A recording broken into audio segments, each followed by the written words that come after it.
അടുത്തത് ഇത് ഷിപ്പിൻ്റെ പ്രൊപ്പലർ സിസ്റ്റമാണ്, അതായത് ഡ്രൈവ് സിസ്റ്റം. ഷിപ്പ് എങ്ങനെയാണ് മുന്നോട്ട് പോകുന്നത്, എങ്ങനെയാണ് പുറകോട്ട് വരുന്നത്, ആ ഒരു ഈ ഒരു പ്രൊപ്പലർ ഉപയോഗിച്ചിട്ടാണ് നമ്മൾ അറിയാം ബാക്കിൽ നമുക്ക് ഇങ്ങനെ ഫാൻ പോലെ ഒരു സാധനം കറങ്ങുന്നുണ്ടല്ലേ ഷിപ്പിൻ്റെ, അതിൻ്റെ പേരാണ് പ്രൊപ്പലർ. ഹലോ ഗൈസ്, അജൂസ് വ്ലോഗ്സിൻ്റെ പുതിയൊരു എപ്പിസോഡിലേക്ക് എല്ലാവർക്കും സ്വാഗതം. നമ്മളിപ്പോൾ വാർത്തയിൽ കണ്ടു, വലിയൊരു MSCയുടെ വലിയൊരു പടുകൂറ്റൻ ഷിപ്പ് കടലിൽ താന്നുപോയി, മുങ്ങിപ്പോയി. അപ്പോൾ ഇത്രയും വലിയ ഷിപ്പൊക്കെ മുങ്ങിപ്പോകുന്ന എന്ത് കാരണങ്ങൾ കൊണ്ടാണെന്ന് എല്ലാവർക്കും അറിയുന്നുണ്ടാവില്ല. എന്തൊക്കെ കാരണങ്ങൾ കൊണ്ടാണ് ഒരു ഷിപ്പ് മുങ്ങുന്നത് എന്ന് പറഞ്ഞു തരുന്നൊരു വീഡിയോ ആണ്. ഈ ഒരു വീഡിയോ എല്ലാവർക്കും ഇഷ്ടമാണെന്ന് വിചാരിക്കുന്നു, എല്ലാവർക്കും ഉപകാരപ്പെടുന്നു വിചാരിക്കുന്നു കേട്ടോ. അപ്പോൾ എന്തെങ്കിലും ഡിസാസ്റ്റർ സംഭവിക്കുകയാണ്, അല്ലെങ്കിൽ എന്തെങ്കിലും എമർജൻസി ആയിട്ട് ഷിപ്പിൽ പ്രശ്നങ്ങൾ വരികയാണെന്നുണ്ടെങ്കിൽ എന്തൊക്കെ സേഫ്റ്റി എക്യുപ്മെൻറ്റ്സ് ഷിപ്പിനകത്തുണ്ട്, അതെങ്ങനെ യൂസ് ചെയ്യാം എന്നുള്ളത് കൂടിയാണ് ഈ ഒരു വീഡിയോയിലൂടെ പറയാൻ പോകുന്നത് ഗൈസ്. അപ്പോൾ ഇത് നിങ്ങൾക്കൊരു ഔട്ട്ലുക്ക് കിട്ടാൻ വേണ്ടിയിട്ട് ഞാൻ പ്രൊജക്ടറിൽ പെട്ടിരിക്കുന്നത് ഷിപ്പിൻ്റെ ഒരു സ്ട്രക്ചറാണ്, കണ്ടെയ്നർ കാരിയറിൻ്റെ ഒരു സ്ട്രക്ചറാണ്, ക്രോസ് സെക്ഷനാണ്. ഇതിൽ ഒരുപാട് സെക്ഷൻസ് വരുന്നുണ്ട് ഷിപ്പിന്. അപ്പോൾ ഏതൊക്കെ രീതിയിലാണ് വെള്ളം അതിനകത്തേക്ക് കയറാൻ ചാൻസസ് കൂടുതൽ? ഷിപ്പിൻ്റെ ഈ ഒരു പോർഷൻ, അതായത് ഈ ഒരു ഫസ്റ്റ് ഒരു സെക്ഷൻ വരുന്നത് ഡബിൾ ബോട്ടമാണ്. ആ ഡബിൾ ബോട്ടം ടാങ്ക്സ് ആണ് ഈ ഒരു അടിയിലും അതുപോലെ ഇങ്ങനെ സൈഡിലും ഉണ്ടാകുക. താഴ്വശത്തും ഇങ്ങനെ സൈഡിലുമായിട്ട് ഡബിൾ ബോട്ടം ടാങ്ക്സ് ആണ് ഉണ്ടാകുക. ഈ ഡബിൾ ബോട്ടം ടാങ്ക്സിനകത്ത് തന്നെ നമുക്ക് വാട്ടർ ബല്ലാസ്റ്റുകൾ ഉണ്ടാവും. അതായത് വെള്ളം നിറച്ച് ഷിപ്പിൻ്റെ സ്റ്റെബിലിറ്റീനെ കൺട്രോൾ ചെയ്യുന്ന ഒരുപാട് ടാങ്ക്സ് ഇതിൻ്റെ ഇടയ്ക്കും ഈ ഒരു താഴ്വശത്തും ആയിരിക്കും. ഇവിടെ നിന്നൊക്കെ നമുക്ക് ഇതിനകത്തേക്ക് വാട്ടർ ഫില്ല് ചെയ്യാനും പിന്നെ അതുപോലെ തന്നെ പുറത്ത് പമ്പ് ഔട്ട് ചെയ്ത് കളയാനും ഒരുപാട് പമ്പിങ് സിസ്റ്റവും വാൾവുകളൊക്കെ ഉണ്ട്. ഈ വാൾവിൻ്റെ ഫ്ലാഞ്ചിനൊക്കെ ലൂസ് ഉണ്ടെങ്കിൽ അവിടെയൊക്കെ ലീക്ക് വരാൻ ചാൻസസ് കൂടുതലാണ്. അതുപോലെ തന്നെ ഒരുപാട് സീ ചെസ്റ്റുകളുണ്ട് ഷിപ്പിനകത്ത്. സീ ചെസ്റ്റ് എന്ന് പറഞ്ഞു കഴിഞ്ഞാൽ നമുക്ക് ഇതുപോലെ തന്നെ പല ആവശ്യങ്ങൾക്കും സീ വാട്ടർ ഉള്ളിലേക്ക് എടുക്കേണ്ട കാര്യമുണ്ട്. എൻജിൻ്റെ കൂളിങ്ങിനും പല എക്യുപ്മെൻറ്റ്സിൻ്റെ കൂളിങ്ങിനൊക്കെ ആയിട്ട് സീ വാട്ടർ യൂസ് ചെയ്യുന്നുണ്ട്. ആ സീ ചെസ്റ്റിൻ്റെ വാൾവിനകത്തൊക്കെ ലീക്ക്, അതുപോലെ പൈപ്പിൻ്റെ ഫ്ലാഞ്ചിനകത്ത് ലീക്ക്, പമ്പിൻ്റെ ഫ്ലാഞ്ചിനകത്ത് ലീക്ക്, ഇതെല്ലാം ആൾക്കാർ ശ്രദ്ധിച്ചില്ലെങ്കിൽ, ഷിപ്പ് ക്രൂകൾ ഇവിടെ പോയി ശ്രദ്ധിച്ചില്ലെങ്കിൽ അവരുടെ അനാസ്ഥ കൊണ്ട് ഇവിടെയൊക്കെ വെള്ളം ലീക്കായി ഈ ടാങ്ക്സൊക്കെ നിറഞ്ഞ് അത്രയും ഏരിയ ഫുള്ള് വെള്ളമായി കഴിയുമ്പോൾ വാട്ടർ ടൈറ്റ് കമ്പാർട്ട്മെൻറ്റുകൾ ഇല്ലാത്ത സ്ഥലത്തൊക്കെ വെള്ളം നിറഞ്ഞ് ഷിപ്പ് ഏറ്റവും ഓവർലോഡായി സിങ്ക് ആകാനുള്ള ചാൻസ് കൂടുതലാണ്. അപ്പോൾ ഓരോ കമ്പാർട്ട്മെൻറ്റായിട്ട് നമുക്ക് തിരിക്കാൻ പറ്റും. Centre, forward, apt, mid ship എന്നൊക്കെ പറഞ്ഞിട്ട് ഒരുപാട് കമ്പാർട്ട്മെൻറ്റുകളായിട്ട് നമുക്ക് ഈ ഒരു ഷിപ്പിനെ തിരിക്കാൻ പറ്റും. ഈ എല്ലാ കമ്പാർട്ട്മെൻറ്റിലും വാട്ടർ ടൈറ്റ് ഡോറുകൾ ഉണ്ടാവും. ഈ ഡോറുകൾ കറക്റ്റ് സമയത്ത്, ഇപ്പോൾ ഒരു കമ്പാർട്ട്മെൻറ്റ് ഫോർവേഡ് സെക്ഷനിലുള്ള കമ്പാർട്ട്മെൻറ്റിൽ ഫുള്ള് വെള്ളം കയറി, അപ്പോൾ ഈ മിഡ്ഷിപ്പിനകത്തേക്കും ആഫ്റ്റിലകത്തേക്കും വരാതിരിക്കാൻ വേണ്ടി ഈ കമ്പാർട്ട്മെൻറ്റിൻ്റെ ബൾക്കട്ടിൽ, അതായത് വാളിന് ഓരോ കമ്പാർട്ട്മെൻറ്റ് സെപ്പറേറ്റർ ആക്കിയിട്ട് ബൾക്കട്ട് ഉണ്ടാവും. ആ ബൾക്കട്ടിലാണ് നമ്മുടെ വാട്ടർ ടൈറ്റ് ഡോർ വരിക. ഈ ഡോറ് കറക്റ്റായിട്ട് ആ സമയത്ത് ഓട്ടോമാറ്റിക്കായിട്ട് ക്ലോസ് ചെയ്യും, അല്ലെങ്കിൽ നമുക്ക് ഓപ്പറേറ്റ് ചെയ്തിട്ട് ക്ലോസ് ചെയ്യാൻ പറ്റും. ആ സമയത്ത് ഈ ഡോർ വർക്കായിട്ടില്ല എന്നുണ്ടെങ്കിൽ ആ കമ്പാർട്ട്മെൻറ്റിലെ വെള്ളം ഇപ്പുറത്തെ കമ്പാർട്ട്മെൻറ്റിലോട്ട് വരികയും ഈ ഷിപ്പിന് ഹാൻഡിൽ ചെയ്യുന്നതിൽ ഒരുപാട് ഓവർലോഡ് ആകുകയും ചെയ്തു കഴിഞ്ഞാൽ ഷിപ്പ് സിങ്കാനുള്ള സാധ്യത കൂടുതലാണ്. അപ്പോൾ ഇത്തരം കാരണങ്ങളെ കൊണ്ടൊക്കെ ഷിപ്പ് സിങ്കാനുള്ള ചാൻസസ് ഉണ്ട്. പല കമ്പാർട്ട്മെൻറ്റുകളിലും വെള്ളം കയറി ഓവർലോഡായി ഷിപ്പ് സിങ്കാവും. ഇനി വേറെ രീതിയിൽ എങ്ങനെയൊക്കെയാണെന്ന് ഞാൻ കാണിച്ചു തരാം. ഇത് ഷിപ്പിൻ്റെ സ്ട്രക്ചറാണ്, ക്രോസ് സെക്ഷനാണ് ഇതും. ഈ സൈഡ് തൊട്ട് ഇത്രയും ഭാഗമാണ് ഡബിൾ ബോട്ടം ടാങ്ക്സ് വരുന്നത്. ഈ ഇവിടെയൊക്കെ നമുക്ക് പല ടാങ്ക്സും നമുക്ക് ആഡ് ചെയ്യാൻ പറ്റും. വാട്ടർ ബല്ലാസ്റ്റ്, അതുപോലെ ഫ്യൂൾ ടാങ്ക്സ്, ഫ്രഷ് വാട്ടർ, അങ്ങനെ ഒരുപാട് ടാങ്ക്സ് നമുക്ക് ഇതിനകത്ത് ആഡ് ചെയ്യാൻ പറ്റും. അപ്പോൾ നിങ്ങളിപ്പോൾ വിചാരിക്കുന്ന ഈ ഒരു പ്ലേറ്റ്, ഇതാണ് ബെസ്റ്റ് പ്രൈമറി പ്ലേറ്റ് വരുന്നത്. ഇവിടെ കീലാണ് ഏറ്റവും താഴ്ഭാഗത്ത് വരുന്നത് കീൽ പ്ലേറ്റ്. അപ്പോൾ ഇതിനകത്ത് നമുക്ക് എന്തെങ്കിലും ഹോൾ സംഭവിക്കുകയാണെങ്കിൽ ഇതിനകത്ത് ഫുള്ള് വെള്ളം നിറയും. പിന്നെ ഇവിടെയും ഹോൾ ആകണം, അല്ലെങ്കിൽ ഈ ഒരു പോർഷനും ഈ ഇന്നർ പോർഷനിലേക്കും കൂടെ വെള്ളം വരുന്നതാണെങ്കിൽ ഷിപ്പിനകത്തേക്ക് കയറും, അകത്തേക്ക് എൻ്റർ ആവത്തുള്ളൂ. അപ്പോൾ ഇത് ഒരു പ്രൊട്ടക്ഷനാണ്. ആക്ച്വലി ഈ ഒരു ഡബിൾ ബോട്ടം ടാങ്ക് എന്ന് പറയുന്ന ഒരു ഷിപ്പിന് പ്രൊട്ടക്ഷനായിട്ട് കൊടുക്കുന്നതാണ്. അപ്പോൾ സ്റ്റെബിലിറ്റി ആയിട്ട് നമുക്ക് കൺട്രോൾ ചെയ്യാം. ഇതിനകത്ത് സീ വാട്ടർ നിറച്ച് നമുക്ക് സ്റ്റെബിലിറ്റി ആയിട്ട് ബാലൻസിങ് ചെയ്യാൻ പറ്റും ഷിപ്പിനെ.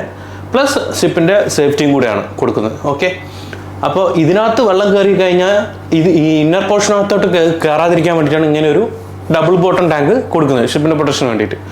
അപ്പോൾ ഇതിനകത്താണ് പല വാൾവുകളും ഈ ഇന്നർ പോർഷനിലേക്ക് വാൾവുകൾ, സീ ചെസ്റ്റുകൾ, പമ്പിൻ്റെ ഫ്ലാഞ്ചുകൾ, ഒരുപാട് പൈപ്പ് ലൈൻസൊക്കെ ഇതിനകത്ത് നിന്ന് അകത്തേക്ക് പോകുന്നുണ്ട് പല കാര്യങ്ങൾക്ക് വേണ്ടി. അപ്പോൾ അതിനകത്തൊക്കെ ലീക്ക് വരികയാണെന്നുണ്ടെങ്കിൽ അത് ഷിപ്പ് ക്രൂ ഒന്ന് ശ്രദ്ധിച്ചിട്ടാണെന്നുണ്ടെങ്കിൽ ഈ ഒരു കമ്പാർട്ട്മെൻറ്റ് മൊത്തം വെള്ളം ഫില്ലാകാൻ ചാൻസസ് ഉണ്ട്. ഞാൻ നേരത്തെ കാണിച്ച പോലെ തന്നെ കുറച്ചുകൂടെ നിങ്ങൾക്ക് വ്യക്തമായിട്ട് ഷിപ്പിൻ്റെ സ്ട്രക്ചർ മേക്കിംഗ് സമയത്തുള്ള ഒരു പിക്ചറാണ് കണ്ടോ. ഒരുപാട് പൈപ്പ് ലൈൻസ് നമുക്ക് ഇതിനകത്തൊക്കെ ആഡ് ചെയ്യാനുണ്ട് കണ്ടോ. ഒരുപാട് പൈപ്പ് ലൈൻസ് പോവും. ഇതൊക്കെ ടാങ്ക്സ് ആണ്, ഡബിൾ ബോട്ടം ടാങ്ക്സ് ആണ്. പല യൂസസും ഈ ഒരു ടാങ്ക്സ് വെച്ച് നമുക്ക് ചെയ്യാൻ പറ്റും. താഴ്ഭാഗത്തു നിന്നുള്ള ആ ഒരു ഡബിൾ ബോട്ടം ടാങ്ക്സ് ഇതെല്ലാം ടാങ്കാണ്. അപ്പോൾ ഈ സൈഡ് വരുന്ന ടാങ്ക്, ഇപ്പുറത്ത് പോർട്ട് സൈഡ് സ്റ്റാർബോർഡ് സൈഡ് വരുന്ന ടാങ്കുകളാണ് ഇതെല്ലാം. അപ്പോൾ ഇപ്പോൾ ഇവിടെ ഒരു ഹിറ്റിംഗ്, ഇവിടെ ഒരു കൊളീഷൻ സംഭവിക്കുകയെന്നുണ്ടെങ്കിൽ ഈ ഒരു ടാങ്കിനകത്തേക്ക് സീ വാട്ടർ ഇടിച്ച് കയറും. അവിടെ പറഞ്ഞ് ഈ ഒരു ഇന്നർ പോർഷനിലേക്കും ആ ഒരു ഡാമേജ് എത്തുവാണെങ്കിൽ മാത്രമേ അകത്തേക്ക് ഇന്നർ പോർഷനിലേക്ക് ഇവിടേക്ക് വെള്ളം കിടക്കത്തുള്ളൂ. അപ്പോൾ ഇതൊരു സേഫ്റ്റി എങ്ങനെയായിട്ട് ഈ ടാങ്ക് എങ്ങനെയാണ് ഒരു സേഫ്റ്റി ആയിട്ട് വർക്ക് ചെയ്യുന്നതെന്നുള്ളതാണ് ഇപ്പോൾ പറഞ്ഞത് ഞാൻ. അടുത്തത് ഇത് ഷിപ്പിൻ്റെ പ്രൊപ്പലർ സിസ്റ്റമാണ്, അതായത് ഡ്രൈവ് സിസ്റ്റം. ഷിപ്പ് എങ്ങനെയാണ് മുന്നോട്ട് പോകുന്നത്, എങ്ങനെയാണ് പുറകോട്ട് വരുന്നത്, ആ ഒരു ഈ ഒരു പ്രൊപ്പലർ ഉപയോഗിച്ചിട്ടാണ് നമ്മൾ അറിയാം ബാക്കിൽ നമുക്ക് ഇങ്ങനെ ഫാൻ പോലെ ഒരു സാധനം കറങ്ങുന്നുണ്ടല്ലേ ഷിപ്പിൻ്റെ, അതിൻ്റെ പേരാണ് പ്രൊപ്പലർ. ഈ ഒരു പ്രൊപ്പലർ ഷാഫ്റ്റ് ഷിപ്പിൻ്റെ അകത്തേക്ക് പോകുന്നുണ്ട്. എൻജിൻ്റെ ഷാഫ്റ്റാണിത്. എൻജിനിൽ നിന്ന് പ്രൊപ്പലറിലേക്ക് വരുന്ന ഈ ഒരു ഷാഫ്റ്റ്, ഈ ഷാഫ്റ്റ് ഷിപ്പിൻ്റെ ബോഡി, ഹൾ എന്ന് പറയുന്നത് ഷിപ്പിൻ്റെ ബോഡിയാണ്. അതുപോലെ സ്റ്റേൺ ട്യൂബ് എന്ന് പറയുന്നത് ഈ ഒരു പ്രൊപ്പലർ ഷാഫ്റ്റ് വരുന്ന പോർഷനാണ് സ്റ്റേൺ ട്യൂബ്. ഈ സ്റ്റേൺ ട്യൂബിനകത്ത് നമുക്ക് എന്ത് ചെയ്യണം, ഈ ഷാഫ്റ്റ് കറങ്ങുകയും വേണം, പ്രൊപ്പലർ കറക്കണം. ഈ ഷാഫ്റ്റ് കറങ്ങി അതിനോട് അറ്റാച്ച് ചെയ്തിരിക്കുന്ന ഈ പ്രൊപ്പലർ കറങ്ങണം. ഒപ്പം വെള്ളം അകത്തേക്ക് ഷിപ്പിൻ്റെ ബോഡിക്ക് അകത്തേക്ക് കയറാനും പാടില്ല. ഈ ഒരു പ്രോസസ്സാണ് ഇവിടെ നടക്കുന്നത്. ഇങ്ങനെയാണ് ഷിപ്പ് മൂവ് ആകുന്നത്. ഈ പ്രൊപ്പലർ കറങ്ങി ഇവിടുന്ന് ത്രസ്റ്റ് പുറകിലോട്ട് അപ്ലൈ ചെയ്യുമ്പോൾ, വെള്ളത്തിലോട്ട് അപ്ലൈ ചെയ്യുമ്പോൾ ഷിപ്പ് മുന്നോട്ട് പോകുന്നു. ഇതാണ് ഷിപ്പ് മുന്നോട്ട് പോകുന്നതിൻ്റെ പ്രിൻസിപ്പിൾ. അപ്പോൾ ഈ ഒരു സിസ്റ്റം, ഈ ഒരു വർക്കിംഗ് നടക്കുന്ന സമയത്ത് ഇവിടെ കൊടുത്തിരിക്കുന്ന ആഫ്റ്റ് പാക്കേജ്, ഫോർവേഡ് പാക്കേജ് കൊടുത്തിരിക്കുന്ന ഈ രണ്ട് സെക്ഷൻ്റെ ഇടയ്ക്ക് ബിയറിംഗ് ഉണ്ട്. ഈ ഒരു ഷാഫ്റ്റ് തിരിയാനുള്ള ബിയറിംഗ് അവിടെ ഉണ്ട്. അപ്പോൾ ഈ ബിയറിങ്ങിൻ്റെ ഇടയ്ക്കൊക്കെ ഈ പാക്കേജ് എന്ന് പറഞ്ഞാൽ അതിൻ്റെ ഇടയ്ക്കൊക്കെ കൂടെ എങ്ങനെയെങ്കിലും രീതിയിൽ ഇതെല്ലാം വാട്ടർ ടൈറ്റ് ആയിരിക്കും. ഈ ഷാഫ്റ്റ് കറങ്ങും വേണം, എന്നാൽ വെള്ളം അകത്തേക്ക് കയറാനും പാടില്ല. അപ്പോൾ ഈ പാക്കേജിൻ്റെ കൂടെയും ഈ ബിയറിംഗ് കൂടെയൊക്കെ എന്തെങ്കിലും രീതിയിൽ വെള്ളം അകത്തോട്ട് കിടക്കുകയാണെങ്കിൽ അതാരും ശ്രദ്ധിച്ചില്ല എന്നുണ്ടെങ്കിലും ഇതുപോലെ ഷിപ്പ് ആ ഒരു കമ്പാർട്ട്മെൻറ്റ് ഫുള്ളും വെള്ളം കയറാനുള്ള ചാൻസസ് കൂടുതലാണ്. അപ്പോൾ ഇതൊരു മാർഗ്ഗമാണ് വെള്ളം കയറാനുള്ള ചാൻസസ്. സീ ചെസ്റ്റ് എന്ന് പറയുന്നത് ഞാൻ നേരത്തെ പറഞ്ഞു, ഷിപ്പിന് പല സിസ്റ്റത്തിനും കൂളിങ്ങിന് ആവശ്യമായിട്ട് സീ വാട്ടർ ആവശ്യമാണ്. അപ്പോൾ സീ വാട്ടർ ഡയറക്റ്റ് എൻ്റർ ചെയ്യുന്ന ഒരു ഭാഗമാണ് സീ ചെസ്റ്റ് എന്നാണ് നമുക്ക് പല സിസ്റ്റത്തിൽ നിന്നും കൂൾ ചെയ്യാനുള്ള വാൾവ് വെച്ചിട്ട്. നോർമലി ഈ വാൾവ്സ് സ്ക്രൂ ഡൗൺ വാൾവ്സ് ആയിരിക്കും, നോൺ റിട്ടേൺ വാൾവ്സ്, SDNR എന്ന് പറയും. SDNR വാൾവ്സ് ആയിരിക്കും ഇവിടെ യൂസ് ചെയ്യുന്നത്. അപ്പോൾ ഈ വാൾവ് വഴിയാണ് സീ വാട്ടർ ഡയറക്റ്റ് ഈ സീ ചെസ്റ്റ് എന്ന് പറഞ്ഞ ഒരു സംഭവത്തിലേക്ക് എൻ്റർ ആയി കഴിഞ്ഞാൽ ഇവിടെ ഒരു വാൾവേ കാണത്തുള്ളൂ. ഈ ഒരു വാൾവ് ഓപ്പറേറ്റ് ചെയ്തതാണ് ഈ ഒരു പൈപ്പിലൂടെ നമുക്ക് ഈ സീ ചെസ്റ്റിൻ്റെ വെള്ളം അകത്തോട്ട് എടുക്കുന്നത്. പല കാര്യങ്ങൾക്കും ഷിപ്പിൽ കൂൾ ചെയ്യുന്ന സീ വാട്ടർ കൂളിംഗ് വഴിയാണ് ആ വെള്ളം അകത്തോട്ട് എടുക്കുന്നത്. അപ്പോൾ ഈ വാൾവിൻ്റെ ഈ ഫ്ലാഞ്ചസ്, ഇവിടെ വരുന്ന ഈ ഫ്ലാഞ്ചസിന് എന്തെങ്കിലും തരം ലീക്ക് ഉണ്ടെങ്കിൽ ഷിപ്പിൻ്റെ ഈ സീ ചെസ്റ്റ് ഇരിക്കുന്ന എവിടെയാണോ, ഏത് കമ്പാർട്ട്മെൻറ്റിലാണോ, ഏത് റൂമിലാണോ, അവിടെ മൊത്തം വെള്ളം ഫില്ലാകാനുള്ള ചാൻസസ് കൂടുതലാണ്. അപ്പോൾ ഇത്രയും ഭാഗം നമ്മൾ ചെക്ക് ചെയ്തില്ല, പീരിയോഡിക്കലി ഇൻസ്പെക്ഷൻ ചെയ്തില്ലെങ്കിൽ ഈ വാൾവിൻ്റെ ഫ്ലാഞ്ചസ്, ഈ വാൾവിൻ്റെ സ്പിൻഡിലിൻ്റെ മോള് വഴി ഒക്കെ വെള്ളം കയറാനുള്ള ചാൻസസ് കൂടുതലാണ്. സീ ചെസ്റ്റിനും പല ബോൾട്ടുകളും മാൻഹോളും ഒക്കെ കാണാൻ ചാൻസസ് ഉണ്ട്. അവിടെയും നമ്മുടെ ഗ്യാസ്കറ്റ് ഫ്ലാഞ്ചസിനൊക്കെ ലീക്ക് ഉണ്ടെങ്കിൽ അതുവഴി വെള്ളം കയറാൻ ചാൻസസ് കൂടുതലാണ്. പിന്നെ വരുന്നത് നമ്മുടെ ഷിപ്പിനകത്ത് ഒരുപാട് ടാങ്ക്സ് ഉണ്ട്. ഞാൻ നേരത്തെ പറഞ്ഞു water ballast, fuel tanks, oil tanks, അങ്ങനെ ഷിപ്പിൻ്റെ പല കാര്യങ്ങൾ നടക്കാനായിട്ടും ഒരുപാട് ടാങ്ക്സ് യൂസ് ചെയ്യുന്നുണ്ട്. ഈ ടാങ്ക്സിൻ്റെ ഒക്കെ ഇതുപോലെ ടാങ്ക്സിനകത്ത് നമുക്ക് ഇതുപോലെ വാൾവുകളുണ്ട്, പല സക്ഷൻ ലൈൻസ് ഉണ്ട്, ഡിസ്ചാർജ് ലൈൻസ് ഉണ്ട്. ഇവയെല്ലാം ശ്രദ്ധിച്ചില്ല എന്നുണ്ടെങ്കിൽ സീ വാട്ടർ ഇതിൻ്റെ ഇടയ്ക്കൂടെ ലീക്കായി കമ്പാർട്ട്മെൻറ്റിലോട്ട് നിറയാൻ ചാൻസസ് ഉണ്ട്. അപ്പോൾ ഇത് കറക്റ്റ് പ്രോപ്പർ, ഇതിൻ്റെ മാൻഹോൾ, ഗ്യാസ്കറ്റ് ഇതെല്ലാം പ്രോപ്പർ ടൈറ്റ് ആണോ എന്ന് ചെക്ക് ചെയ്യേണ്ടത് അത്യാവശ്യമാണ്. എല്ലാം ഈ ഒരു സൈഡിൽ കൂടിയും പിന്നെ ഇതിനകത്തുള്ള വാൾവ്സിൻ്റെ ഇടയിൽ കൂടിയും പൈപ്പ്സിൻ്റെ ഇടയിൽ കൂടെയൊക്കെ ലീക്ക് വരാൻ ചാൻസസ് കൂടുതലാണ്. പിന്നെ നമ്മുടെ ഷിപ്പിൻ്റെ എൻജിൻ റൂം, പമ്പ് റൂം, അങ്ങനെ ഒരുപാട് കമ്പാർട്ട്മെൻറ്റുകളുണ്ട് ഷിപ്പിന്. ഇത് ആധികാരികമായിട്ട് പറയുകയാണെങ്കിൽ വലിയൊരു സബ്ജക്റ്റാണ്. അപ്പോൾ ഞാൻ ജസ്റ്റ് എങ്ങനെയാണ് ഇപ്പോൾ ഷിപ്പ് മുങ്ങാൻ എന്തൊക്കെ കാരണങ്ങൾ ഏതൊക്കെ വഴി വരുന്നത് മാത്രമേ പറയുന്നുള്ളൂ. അതിൽ നിങ്ങൾക്ക് ഡീറ്റെയിൽ ആയിട്ട് വേണമെന്നുണ്ടെങ്കിൽ കമൻറ്റ് ചെയ്താൽ മതി, ഞാനത് അതിനെ പറ്റി ഒരു വീഡിയോ ചെയ്യുന്നതായിരിക്കും. അപ്പോൾ ഇതിപ്പോൾ ഒരു പമ്പ് റൂമാണെന്ന് വെക്കുക, അല്ലെങ്കിൽ ഒരു എഞ്ചിൻ റൂം. ഇതിന് ധാരാളം പമ്പ്സുകളുണ്ടാവും പല ആവശ്യങ്ങൾക്കും. വാട്ടർ ആയാലും എന്തായാലും ഈ ഒരു ലിക്വിഡ് എന്ത് ഫ്ലോ ആയാലും ഒരുപാട് പമ്പ്സുകൾ ഇവിടെ ഉണ്ടാവും. ഈ പമ്പ്സിൻ്റെയൊക്കെ ഫ്ലാഞ്ചുകൾ, പൈപ്പ് ലൈൻസ്, അതുപോലെ വാൾവ്സുകൾ, ഇതെല്ലാം ലീക്ക് വരാൻ ചാൻസസ് ഉള്ള സംഭവങ്ങളാണ്. ഈ നട്ട് ബോട്ടെല്ലാം ടൈറ്റ് അല്ല എന്നുണ്ടെങ്കിൽ, ഇപ്പോൾ സീ വാട്ടർ ബലാസ്റ്റ് പമ്പ് ആണെന്നുണ്ടെങ്കിൽ, അത് ലൂസ് ആണെന്നുണ്ടെങ്കിൽ ഈ പമ്പ്സിൻ്റെ ഫ്ലാൻസ് വഴിയൊക്കെ ലീക്ക് വരാൻ ചാൻസസ് ഉണ്ട്. അങ്ങനെ ഈ പമ്പ് എവിടെ ഏത് കമ്പാർട്ട്മെൻറ്റിലുള്ള അവിടെ മൊത്തം സീ വാട്ടർ എൻ്റർ ചെയ്യാനുള്ള ചാൻസസ് കൂടുതലാണ്. അപ്പോൾ അവിടെ മൊത്തം വെള്ളം കയറി ഷിപ്പ് സിങ്കാനുള്ള ചാൻസസ് കൂടുതലാണ്. അടുത്ത കമ്പാർട്ട്മെൻറ്റിൽ കയറി ഇതൊന്നും ആരും ശ്രദ്ധിച്ചില്ലെങ്കിൽ കമ്പാർട്ട്മെൻറ്റ് ഫില്ലായി ഷിപ്പ് സിങ്കാവും. നേരത്തെ പറഞ്ഞ പോലെ തന്നെ ഉള്ള ഒരു ഏരിയ ആണ് ഇതും. ഇതിങ്ങനെ ഒരുപാട് പമ്പ്സുകളും പൈപ്പ് ലൈനുകളും ഫ്ലാഞ്ചുകളും വാൾവുകളും ഒക്കെ ഉള്ളൊരു എഞ്ചിൻ റൂംസ്, പമ്പ്സ് റൂംസിലൊക്കെ ഇങ്ങനെ ഉണ്ടാവും. അപ്പോൾ ഇതിലൊക്കെ ഈ നേരത്തെ പറഞ്ഞ അതേ സെയിം സിറ്റുവേഷൻസ് ഉണ്ടാകാൻ ചാൻസസ് ഉണ്ട്.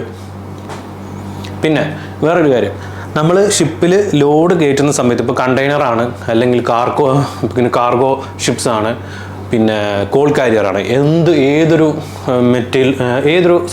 മെറ്റീരിയൽ കൊണ്ടുവന്ന ഷിപ്പ് ആയിക്കോട്ടെ, അതിനെല്ലാം ഒരു ലോഡ് ലൈൻ ഡിസ്ക് ഉണ്ട്. അതായത് എല്ലാ ഷിപ്പിനും കോമൺ ആയിട്ട് കാണുന്ന ഒരു സംഭവമാണിത്. ഇതിൻ്റെ പേര് ലോഡ് ലൈൻ ഡിസ്ക് എന്നാണ്, അല്ലെങ്കിൽ പ്ലിംസോൾ മാർക്ക് എന്ന് പറയും. പഴയൊരു നാവികൻ്റെ പേരാണ് പ്ലിംസോൾ. അതിനെ അനുസ്മരിച്ചാണ് ഈ ഒരു മാർക്കിങ്ങിന് പ്ലിംസോൾ മാർക്ക് എന്ന് പറയുന്നത്. അപ്പോൾ ഇത് ഓരോ സീ വാട്ടറിനും ഓരോ ലെവലാണ്. Tropical fresh water, tropical sea water, അങ്ങനെ ഓരോ പല രീതിയിലുള്ള പല കടലിൽ പോകുമ്പോഴുള്ള വാട്ടറിൻ്റെ ലോഡ് ലെവൽ അനുസരിച്ച് ഈ ഒരു ലൈൻ അനുസരിച്ച് നമ്മൾ ലോഡ് ഫിൽ ചെയ്യണം ഷിപ്പിൽ. ഇത് എത്രമാത്രം ഈ ഒരു നമ്മൾ ഓവർലോഡ് ആണോ എന്നറിയുന്നത് ഈ ഒരു ലോഡ് ലൈൻ ഡിസ്ക് നോക്കിയാണ്. അപ്പോൾ ഈ ഒരു ലോഡ് നമ്മുടെ ടണ്ണേജ് ഷിപ്പിന് ഒരു ടണ്ണേജ് ഉണ്ട്. ആ ഒരു ടണ്ണേജ് അനുസരിച്ച് ലോഡ് കയറ്റുന്നത് ഈ ഒരു ലൈൻ നോക്കിയാണ്. പല സീലും ഈ ഒരു ലൈന് സീ വാട്ടർ വരുന്ന ലൈനാണ്. ഇത് സീ വാട്ടർ ഈ ഒരു ലൈനിലാണ് നിൽക്കുക നമ്മൾ ലോഡ് കയറ്റി കഴിഞ്ഞാൽ. അപ്പോൾ ഇത് നോക്കിയാണ് നമ്മൾ ലോഡ് കയറ്റേണ്ടത്. ഇത് ഓവർലോഡ് ആണെന്നുണ്ടെങ്കിൽ നമുക്ക് ഇത് നോക്കിക്കഴിഞ്ഞാൽ മനസ്സിലാകാൻ പറ്റും. പിന്നെ ഇത് ഷിപ്പിൻ്റെ ഡ്രാഫ്റ്റ് മാർക്കാണ്. അതായത് എത്രത്തോളം ആഴത്തിലാണ് ഷിപ്പിൻ്റെ വാട്ടർ ലെവലിൽ നിന്ന് താഴേക്ക് ഷിപ്പിൻ്റെ ബോഡി നിൽക്കുന്നതെന്ന് നമുക്ക് മനസ്സിലാകാൻ വേണ്ടി രണ്ട് സൈഡും, ഷിപ്പിൻ്റെ പോർട്ട് സൈഡും പിന്നെ സ്റ്റാബോ സൈഡും ആഫ്റ്റും ഫോർവേഡൊക്കെ 4 സൈഡും ഈ ഒരു ഡ്രാഫ്റ്റ് മാർക്ക് നമുക്ക് കാണാൻ പറ്റും. എത്ര മീറ്റർ അടിയിലോട്ടാണ് വാട്ടർ ലെവൽ താഴേക്ക് ഷിപ്പ് നിൽക്കുന്നത്. ഇത് നോക്കിയും നമുക്ക് ആ ഒരു ലോഡിൻ്റെ അളവ് നമുക്ക് മനസ്സിലാക്കാൻ പറ്റും. അത്രയും താഴോട്ടാണ് ഷിപ്പിൻ്റെ അടിഭാഗം നിൽക്കുന്നത്, അത്രയും ലോഡ് കൂടുതലാണെന്ന് നമുക്ക് മനസ്സിലാക്കാൻ പറ്റും. ഇത് ബോ ത്രസ്റ്ററാണ്. ഇതുപോലെ സ്റ്റേൺ ത്രസ്റ്റർ ഉണ്ടാവും. ഇത് എന്തിനാണ് യൂസ് ചെയ്യുന്നത്? ഷിപ്പിന് സൈഡ് വൈസ് മൂവ്മെൻറ്റിനാണ്. അപ്പോൾ ഈ ബോ ത്രസ്റ്ററിൻ്റെ ഇവിടെ വരുന്ന പ്രൊപ്പലേഴ്സാണ്. ഇവിടെ ഇൻസൈഡ് ബിയറിങ്സ് ഉണ്ടാവാം, ഇതുപോലെയും സീലുകളുണ്ടാവും, വാട്ടർ സീലുകൾ ഉണ്ടാവും. ഈ വാട്ടർ സീലിനൊക്കെ ലീക്ക് വന്നാലും അകത്തോട്ട് വെള്ളം കയറാനുള്ള ചാൻസസ് കൂടുതലാണ്. തൊട്ട് മുകളിൽ വരുന്ന കമ്പാർട്ട്മെൻറ്റിൽ വെള്ളം കയറി കഴിഞ്ഞാൽ ഷിപ്പിൻ്റെ ഫ്രണ്ട് സൈഡ്, അതായത് ഫോർവേഡ് സൈഡ് ഏറ്റവും ടോപ്പ് വരെയും വെള്ളം കയറാനുള്ള ചാൻസസ് ഇല്ലെങ്കിലും ഈ ഒരു ഷിപ്പിൻ്റെ മെയിൻ ഡെക്കിനെ എത്തുന്ന വരെയുള്ള ആ ഒരു ഫസ്റ്റ് ഡെക്കിൻ്റെ പോർഷൻ മൊത്തം വെള്ളം കയറാനുള്ള ചാൻസസ് കൂടുതലാണ്. ഈ ബോ ത്രസ്റ്റർ റൂം എന്ന് പറയുന്നത് ഹെവി ആയിരിക്കും. ഇവിടെ ഈ കമ്പാർട്ട്മെൻറ്റിൽ വെള്ളം കയറി കഴിഞ്ഞാൽ ഷിപ്പിൻ്റെ ഫ്രണ്ട് വശം തന്നെ താഴ്ന്നുകൊണ്ട് പോകാനുള്ള ചാൻസസ് വളരെ ഹെവിയാണ്. പിന്നെ ഞാൻ നേരത്തെ പറഞ്ഞ വാട്ടർ ടൈറ്റ് ഡോറാണിത്. ഓരോ ഷിപ്പിൻ്റെ കമ്പാർട്ട്മെൻറ്റും ഈ ഡോറ് അത്യാവശ്യമാണ്. ഈ ഒരു കമ്പാർട്ട്മെൻറ്റ് വെള്ളം കയറി കഴിഞ്ഞാൽ അടുത്ത കമ്പാർട്ട്മെൻറ്റിലേക്ക് ആ വെള്ളം ട്രാൻസ്ഫർ ആകാതിരിക്കാൻ വേണ്ടിയിട്ട് വാട്ടർ ടൈറ്റ് ആയിട്ടുള്ള ഒരു ഡോറാണിത്. ഈ ഡോർ ക്ലോസ് ചെയ്തിരുന്നെങ്കിൽ നമുക്ക് ഈ ഒരു കമ്പാർട്ട്മെൻറ്റ് ഇപ്പോൾ വെള്ളം കയറി ഇതൊരു എഞ്ചിൻ റൂമാണെന്ന് വെച്ചാൽ ഈ എഞ്ചിൻ റൂം വെള്ളം കയറി കഴിഞ്ഞാൽ നമുക്ക് ഉടനെ തന്നെ ഈ ഒരു ഡോർ ഓട്ടോമാറ്റിക്കായിട്ടോ അല്ലെങ്കിൽ മാനുവലായിട്ടോ നമുക്ക് ക്ലോസ് ചെയ്യാൻ പറ്റുവാണെങ്കിൽ അടുത്ത കമ്പാർട്ട്മെൻറ്റിലോട്ട് വെള്ളം കയറാതിരിക്കാൻ വേണ്ടിയിട്ട് ഈ ഒരു ഡോർ നമ്മളെ സഹായിക്കും. അതിനാണ് ഈ ഒരു വാട്ടർ ടൈറ്റ് കമ്പാർട്ട്മെൻറ്റ് ഡോർ ഉപയോഗിക്കുന്നത്. പിന്നെ ഇനി അടുത്തത്, ഇൻ കേസ് നമ്മുടെ ഷിപ്പിന് എമർജൻസി ഡിസാസ്റ്റർ സംഭവിച്ചു, അല്ലെങ്കിൽ എന്തെങ്കിലും മുങ്ങാനുള്ള സാധ്യതയുണ്ട്, നമുക്ക് എത്രയും പെട്ടെന്ന് രക്ഷപ്പെടണമെന്നുണ്ടെങ്കിൽ അതിന് സഹായിക്കുന്ന ലൈഫ് സേവിങ് റാഫ്റ്റുകളാണിത്. ലൈഫ് റാഫ്റ്റ് എന്ന് പറയും. അതായത് ലൈഫ് ബോട്ടിനൊക്കെ തുല്യമാണ്.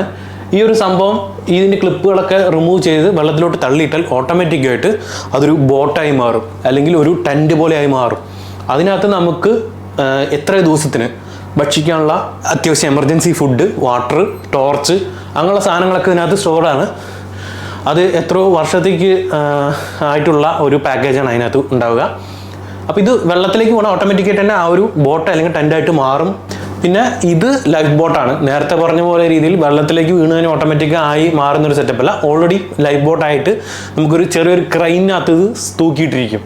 അപ്പോൾ ഇത് നമുക്ക് ആ ക്രെയിൻ വഴി ഷിപ്പ് സിങ്ക് ചെയ്യുന്നതിന് തൊട്ട് മുമ്പ് നമുക്ക് ആ ക്രെയിൻ ഓപ്പറേറ്റ് ചെയ്ത് ഈ ഒരു ലൈഫ് ബോട്ട് നമുക്ക് വെള്ളത്തിലോട്ട് ഇറക്കാൻ പറ്റും. ടൈറ്റാനിക്കൊക്കെ മുങ്ങുമ്പോൾ നിങ്ങൾ കണ്ടിട്ടുണ്ടോ എത്രയോ ലൈഫ് ബോട്ടുകൾ ഇറക്കി അതിൽ ആൾക്കാർ രക്ഷപ്പെടുത്തും. അപ്പോൾ അതേപോലൊരു ലൈഫ് ബോട്ട് സെറ്റപ്പാണ് ഇതിന്. ഇതിനകത്ത് ചിലപ്പോൾ ജനറേറ്റർ കാണും പവറിന് വേണ്ടിയിട്ട്, അല്ലെങ്കിൽ പല അത്യാവശ്യമായിട്ടുള്ള അന്നത്തെ നമുക്ക് എന്തൊക്കെ ആവശ്യമുണ്ടോ അതൊക്കെ ഇതിനകത്ത് ഉണ്ടാവും. ലൈറ്റും കാര്യങ്ങളൊക്കെ ഉണ്ടാവും. ഇതിനകത്ത് എഞ്ചിനുള്ള ലൈഫ് ബോട്ടുകളുണ്ട്, എഞ്ചിനുള്ള ടൈപ്പുകളുണ്ട്. നമുക്ക് അങ്ങനെ സേവ് ചെയ്ത് നമുക്ക് ലൈഫ് സേവ് ചെയ്ത് പോകാൻ പറ്റും. ഈ ഒരു സംഭവം എല്ലാവർക്കും നിങ്ങൾക്കറിയാം. ഇൻ കേസ് എന്തെങ്കിലും എമർജൻസി ആയിട്ട് വെള്ളത്തിൽ മുങ്ങാൻ പോകുക അല്ലെങ്കിൽ നമ്മൾ വെള്ളത്തിൽ വീഴാൻ പോകുന്ന സാഹചര്യം ആണെന്നുണ്ടെങ്കിൽ ഇത് നമ്മൾ കഴുത്തിലൂടെ ഇട്ട് ധരിച്ചിരിക്കണം. അപ്പോൾ നമ്മൾ ഇൻ കേസ് ഷിപ്പിന് സിങ്കായി നമുക്ക് വേറൊരു രക്ഷയില്ല. നമ്മൾ കടലിൽ തന്നെ പതിക്കും, അല്ലെങ്കിൽ ലൈഫ് ബോട്ടുകൾ നമുക്ക് കിട്ടിയില്ലെന്നുണ്ടെങ്കിൽ നമ്മൾ ഈ ഒരു സംഭവം ഉണ്ടെന്നുണ്ടെങ്കിൽ കടലിൽ പൊങ്ങി കിടക്കും. അപ്പോൾ ഇതിന് ലൈഫ് ബോയ് എന്നാണ് പറയുന്നത്. ഇതിൻ്റെ പൊസിഷൻസ് ഇത് ഷിപ്പിനകത്ത് എല്ലായിടത്തും കാണുന്നുണ്ട്. അപ്പോൾ ഇത് നിങ്ങൾ മനസ്സിലാക്കി വെക്കണം, എവിടെ ഉള്ളത്, ഏത് പൊസിഷനിലുള്ളത്, എവിടെ ഏത് റൂമിലാണ് ഉള്ളതെന്ന് നോട്ട് ചെയ്ത് വെക്കുന്നത് നന്നായിരിക്കും. ഈ ഒരു ഡിവൈസ് ഒരു ഇലക്ട്രോണിക് ഡിവൈസാണ്. ഇത് ഷിപ്പ് ഇതുപോലെ സിങ്ക് ആകുന്ന സമയത്ത് നമ്മൾ ലൈഫ് ബോട്ട് വഴി നമ്മൾ പുറത്തേക്ക് പോയി ഷിപ്പ് സിങ്കായി, അല്ലെങ്കിൽ ഷിപ്പിന് എന്തെങ്കിലും പ്രശ്നമുണ്ട്, അങ്ങനെ ഒരു എമർജൻസി ഡിസാസ്റ്റർ സംഭവമാണെന്നുണ്ടെങ്കിൽ ഈ ഒരു ഡിവൈസ് ആക്ടിവേഷൻ ചെയ്ത് കഴിഞ്ഞാൽ നമ്മുടെ ഷിപ്പിൻ്റെ പൊസിഷൻ, സാറ്റലൈറ്റ്, അങ്ങനെ അടുത്തുള്ള ബോട്ട് അല്ലെങ്കിൽ അടുത്തുള്ള ഷിപ്പുകൾ, അടുത്തുള്ള സെൻറ്ററുകൾ അവർക്കൊക്കെ സെൻഡ് ചെയ്യും നമ്മുടെ ഷിപ്പിൻ്റെ പൊസിഷൻ എവിടെയാണ് സിങ്കാകുന്നത്, അല്ലെങ്കിൽ എവിടെയാണ് ഇങ്ങനൊരു എമർജൻസി സംഭവിച്ചിരിക്കുന്നത്. അതിൻ്റെ എല്ലാം നമ്മുടെ പൊസിഷൻ കറക്റ്റായിട്ട് മെസ്സേജ് ചെയ്യും. സാറ്റലൈറ്റ് അല്ലെങ്കിൽ നമ്മുടെ GPS വഴി ഇതെല്ലാം നമ്മുടെ പൊസിഷൻ സെൻഡ് ചെയ്യും അടുത്തുള്ള ഷിപ്പിലേക്ക്, അങ്ങനെ പല മേഖലകളിലേക്കും സെൻഡ് ചെയ്യും. അതുകൊണ്ട് നമ്മുടെ പൊസിഷൻ മനസ്സിലാക്കി നമ്മളെ രക്ഷിക്കാൻ വരുന്ന ആൾക്കാർക്ക് എളുപ്പമായിരിക്കും. Emergency position indicating radio beacon, അതാണ് ഇതിൻ്റെ ഫുൾ നെയിം. ഇത് ഈ ചിത്രത്തിൽ കാണിച്ചിരിക്കുന്ന പോലെ തന്നെ സാറ്റലൈറ്റ് GPS വഴി സാറ്റലൈറ്റ് നമുക്ക് പൊസിഷൻ കിട്ടും. അതുവഴി നമുക്ക് പിന്നെ അടുത്തുള്ള ഷിപ്പിലോട്ട് അല്ലെങ്കിൽ റെസ്ക്യൂ സെൻറ്ററിലോട്ട് റെസ്ക്യൂ അലർട്ട് ഇതുപോലെ എല്ലാ സംഭവത്തിലേക്കും മെസ്സേജ് കൊടുക്കാൻ പറ്റും നമ്മുടെ പൊസിഷൻ എവിടെയാണ്. അപ്പോൾ ഈ ഒരു ഡിവൈസ് ആക്ടിവേഷൻ ആണ്, ഈ ഒരു ഡിവൈസ് വർക്കിംഗ് ആണെന്നുള്ളത് നിങ്ങൾ എപ്പോഴും കൺഫേം ചെയ്ത് വയ്ക്കണം ഷിപ്പിനകത്തേക്ക്. ഗൈസ്, അപ്പോൾ എല്ലാവരും മനസ്സിലാക്കിയല്ലോ ഒരു ഷിപ്പ് എങ്ങനെയാണ് മുങ്ങാൻ ചാൻസസ്, എന്തൊക്കെ സേഫ്റ്റി ഡിവൈസാണ് ഷിപ്പിലുള്ളത്. ഇതിലും കൂടുതൽ ഡിവൈസുകളുണ്ട്, അതുപോലെ ഇതിലും സാധ്യതകൾ കൂടുതലുണ്ട്. ഞാൻ ചുരുങ്ങിയൊരു രീതിയിൽ നിങ്ങൾക്ക് പറഞ്ഞു തന്നേ ഉള്ളൂ. അപ്പോൾ എന്തെങ്കിലും ഡൗട്ടുകൾ ഉണ്ടെങ്കിൽ ഇനിയും ഇതിനെപ്പറ്റി വീഡിയോസ് വേണമെന്നുണ്ടെങ്കിൽ നിങ്ങൾ കമൻറ്റ് ചെയ്യുക. അപ്പോൾ ഇത്രയും വലിയ ഷിപ്പിലൊക്കെ നിങ്ങൾ യാത്ര ചെയ്യുന്ന ക്രൂസാണ് അല്ലെങ്കിൽ ഷിപ്പിൽ വർക്ക് ചെയ്യുന്ന ആൾക്കാരാണെങ്കിൽ കൂടുതൽ ഇതിനെപ്പറ്റി നിങ്ങൾ അവയർനെസ് ഉണ്ടാക്കിയെടുക്കണം, അല്ലെങ്കിൽ നമ്മുടെ ലൈഫ് തന്നെ പ്രശ്നത്തിലാവും. അപ്പോൾ നമ്മൾ രക്ഷിക്കുന്നതിന് കൂടെ മറ്റുള്ളവരെയും കൂടെ രക്ഷിക്കാൻ നമ്മൾ ശ്രമിച്ചിരിക്കണം. അപ്പോൾ ഈ വീഡിയോ എല്ലാവർക്കും ഉപകാരമെങ്കിൽ നിങ്ങൾ തീർച്ചയായും ലൈക്ക് ചെയ്യണം, എന്നെ സപ്പോർട്ട് ചെയ്യണം, സബ്സ്ക്രൈബ് ചെയ്യണം. വീണ്ടും അടുത്തൊരു നല്ല വീഡിയോ ആയിട്ട് കാണാം. Signing off, Aju Padmanabhan.